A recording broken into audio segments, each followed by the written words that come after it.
In the realm of American history, few figures have captured the public's imagination quite like Al Capone, the notorious gangster who rose to prominence during the Prohibition era. His name has become synonymous with organized crime, and his exploits have been immortalized in countless films, books, and television shows. But who was Al Capone, really, and what drove him to become one of the most infamous men of his time? To answer this question, we must delve into the fascinating and often brutal world of Capone's life, a life marked by poverty, violence, and ultimately, downfall. Born on January 17, 1899, in Brooklyn, New York, Alphonse Gabriel Capone was the fourth of 9 children to Italian immigrant parents. His early life was marked by hardship and struggle, with his family living in a crowded and poverty-stricken neighborhood. Despite these humble beginnings, Capone's parents instilled in him a strong sense of ambition and a desire to succeed, values that would serve him well in his future endeavors.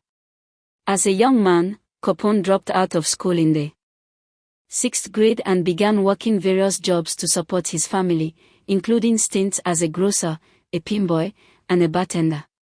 However, it was his involvement in the notorious 5 Points gang that would set him on the path to becoming one of the most feared and revered men in America. The 5 Points gang, a ruthless and powerful organization that controlled much of the crime in New York City, took Capone under its wing and taught him the ways of the streets. It was here that he honed his skills as a fighter, a thief, and a charismatic leader, skills that would serve him well in his future endeavors. As Capone's reputation grew, so did his ambitions, and he soon set his sights on the city of Chicago, a place that would become his home and the base of his operations. Chicago, with its lax law enforcement and corrupt politicians, was the perfect place for a man like Capone to make a name for himself, and he quickly became embroiled in the city's thriving underworld. It was during this time that Capone began to build his empire, a vast and complex network of speakeasies, brothels, and bootlegging operations that would make him a fortune. With his charm, intelligence, and ruthlessness, Capone was able to outmaneuver his competitors and eliminate his enemies, becoming one of the most powerful men in Chicago. His rise to power was swift and decisive, and he soon became a household name, with his exploits and antics making headlines across the country. However, as Capone's power grew, so did the attention he received from law enforcement, and it was only a matter of time before he would face the consequences of his actions. Despite his many successes, Capone's life was also marked by violence and bloodshed, as he sought to protect his empire and eliminate his rivals. The infamous St. Valentine's Day Massacre, in which 7 members of a rival gang were brutally slaughtered, is just one example of the brutality and ruthlessness that characterized Capone's reign. And yet, despite the many atrocities he committed, Capone remained a charismatic and fascinating figure, a man who embodied the spirit of rebellion and nonconformity that defined the Roaring Twenties. His was a life of excess and extravagance, marked by lavish spending, high-stakes gambling, and a penchant for the finer things in life. As we explore the life and times of Al Capone, we will delve into the complexities and contradictions of his personality, a man who was both brutal and charming, ruthless and generous. We will examine the social and cultural context in which he lived, a time of great change and upheaval in America, and we will explore the lasting impact he had on the world of organized crime.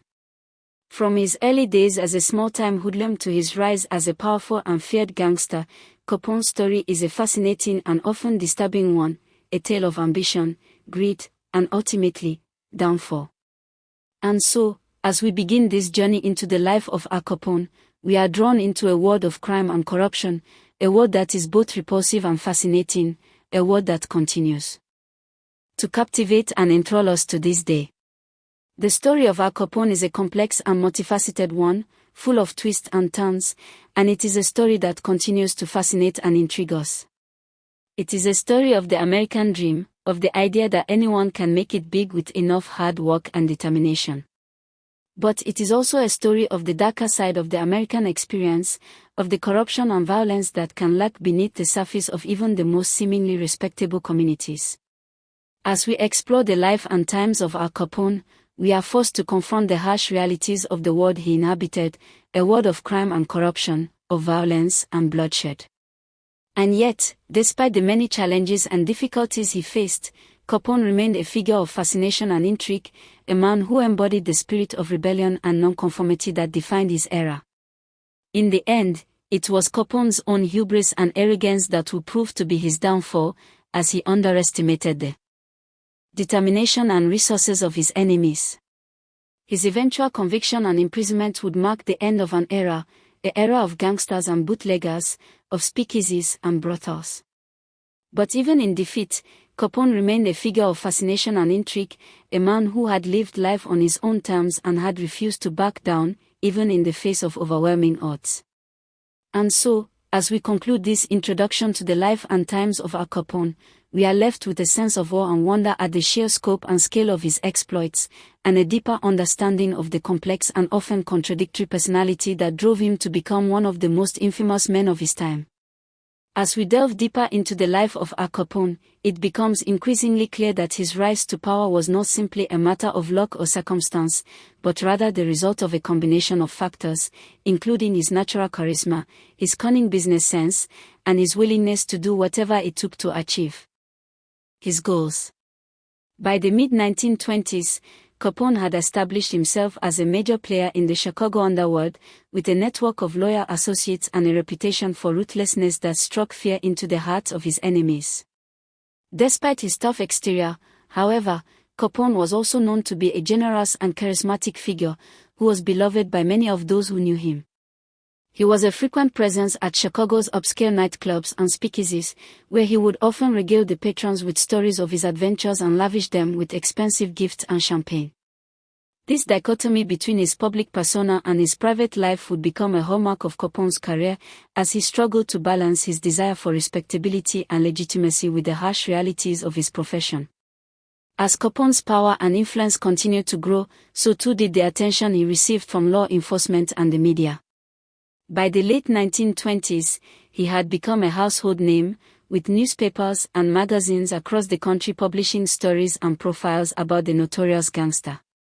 Despite the negative publicity, however, Capone seemed to thrive on the attention, and he often went out of his way to court the press and manipulate public opinion. This savvy understanding of the media and his ability to use it to his advantage would serve Capone well in the years to come, as he navigated the complex and often treacherous world of organized crime. One of the most significant challenges Capone faced during this period was the rise of rival gangster Bugs Moran, who had long been a thorn in Capone's side. The two men had a long and bloody history, with Capone repeatedly attempting to eliminate Moran and assert his dominance over the Chicago underworld. The most infamous incident in this ongoing feud was the St. Valentine's Day Massacre, in which Capone's associates gunned down 7 members of Moran's gang in a brutal and devastating attack. Although Capone was never charged in connection with the massacre, it marked a turning point in his career, as the public began to turn against him and the authorities started to take a more aggressive approach to combating organized crime. The fallout from the St. Valentine's Day Massacre was swift and severe, with the federal government launching a major investigation into Capone's activities and the Chicago Police Department cracking down on his operations. Despite these challenges, however, Capone remained defiant and determined, using his vast resources and network of connections to maintain his grip on power. As the years went by, however, the pressure began to take its toll, and Capone's empire started to show signs of strain. The constant attention from the authorities, combined with the increasing violence and instability of the gangster world, had taken a significant toll on Capone's physical and mental health, and he began to make mistakes and miscalculations that would ultimately prove to be his downfall. In the end, it was not the violence or the bloodshed that brought Capone down, but rather his own hubris and arrogance. His refusal to pay taxes on his ill-gotten gains had long been a source of frustration for the authorities, and in 1931, the federal government finally gathered enough evidence to indict him on charges of tax evasion. The trial that followed was a sensationalized media event, with Capone's lawyers and associates pulling out all the stops in an attempt to discredit the prosecution and sway public opinion. Despite their best efforts, however, the outcome was never really in doubt, and on October 24, 1931, Capone was found guilty and sentenced to 11 years in federal prison. The conviction marked the beginning of the end of Capone's reign as the most powerful gangster in America. As he sat in his cell, awaiting transfer to a federal penitentiary, he must have known that his time was running out, and that the empire he had built through blood, sweat, and tears was on the verge of collapse. The once mighty Al Capone, who had dominated the headlines and captivated the imagination of the nation, was now nothing more than a shadow of his former self, a relic of a bygone era and a reminder of the fleeting nature of power and fame. As the years went by, Capone's legend would continue to grow, but the man himself would slowly fade away, a victim of his own excesses and the ruthless world he had helped to create. As the years went by, Capone's legend would continue to grow, but the man himself would slowly fade away, a victim of his own excesses and the ruthless world he had helped to create. His once sharp mind, now dulled by the effects of syphilis, would struggle to keep up with the changing times, and his body, weakened by years of abuse, would begin to betray him. The man who had once been the epitome of power and sophistication would now be relegated to a mere footnote in the annals of history, a cautionary tale of the dangers of unchecked ambition and greed. Despite his declining health, Capone would continue to cling to the remnants of his former life, holding on to the memories of his glory days, and the loyalty of those who had once feared and respected him. But as the old guard began to fade away, and the new generation of gangsters rose to power, Capone would find himself increasingly isolated, a relic of a bygone era, and a reminder of the fleeting nature of power and fame.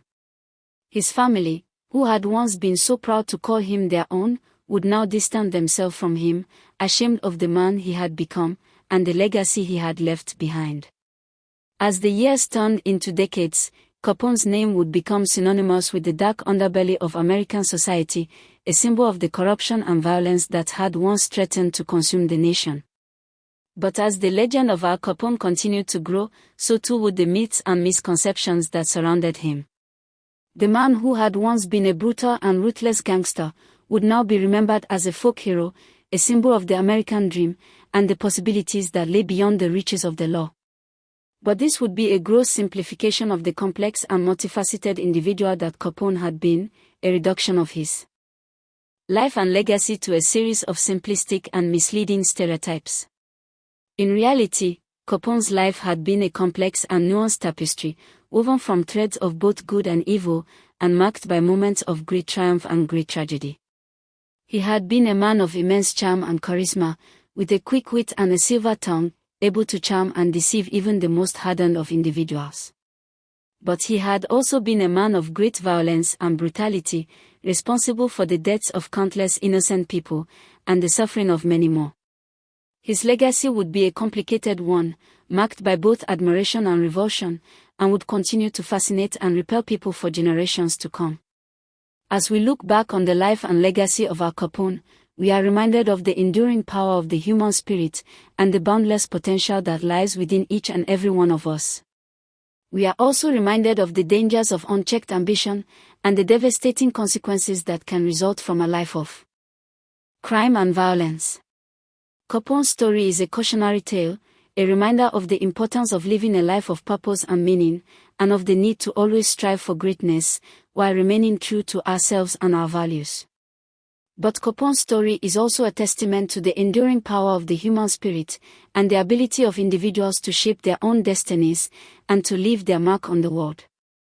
Despite the many challenges and setbacks that he faced, Capone had been a man who had always refused to give up, who had always pushed himself to be the best that he could be, and who had always strived for greatness. His legacy would be a complicated one, marked by both triumph and tragedy, but it would also be a reminder of the enduring power of the human spirit, and the boundless potential that lies within each and every one of us. As we bring this story to a close, we are left to ponder the lasting impact of Al Capone's life and legacy, and the lessons that we can learn from his triumphs and tragedies. We are reminded of the importance of living a life of purpose and meaning, and of the need to always strive for greatness, while remaining true to ourselves and our values. We are also reminded of the dangers of unchecked ambition, and the devastating consequences that can result from a life of crime and violence. But most of all, we are reminded of the enduring power of the human spirit, and the ability of individuals to shape their own destinies, and to leave their mark on the world. So let us take a moment to reflect on the life and legacy of Al Capone, and to consider the lessons that we can learn from his story. Let us remember the triumphs and tragedies of this complex and multifaceted individual, and let us strive to live our own lives with purpose and meaning, always pushing ourselves to be the best that we can be, and to leave our own mark on the world.